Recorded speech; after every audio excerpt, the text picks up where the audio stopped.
Africa is really coming into its own.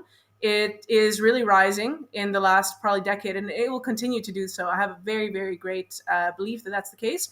And I think this is the time where Africans need to kind of rise up in that way and contribute to that conversation and make sure that they shape that global context.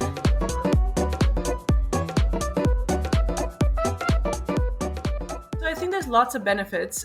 It's not for everyone because it's not an easy thing always to do, and you have to be committed to impact. But there are lots of benefits if you do choose to walk the path. So to my mind, some of those are you access this great global network. So it's not just about, sometimes we can get very stuck in the context that we work in. And so looking beyond that and kind of saying, well, what actually is, we may be in South Africa, but what's happening in, Peru? What's happening in Germany? And, pulling those learnings together and actually, linking with some of those potential other impact networks is hugely valuable, in my opinion, for, shared learning, knowledge transfer, and things like that. At the end of the day, even though each context is different, a lot of our learnings are actually the same. And we've faced, as social entrepreneurs, as B Corps, I think we face a lot of similar challenges. And, sometimes that can be quite isolating and you can feel like you're the only one. Like, why are we doing this? Why are we fighting so hard? Why don't we just be a normal business?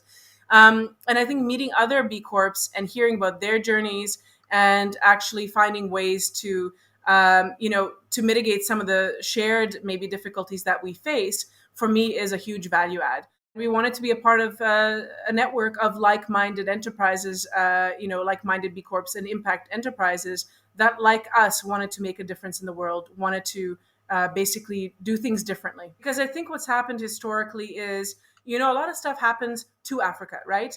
There's a whole history of, colonialism and all this kind of stuff and exploitation that happened, which then, came into now these, liberation movements and things like that.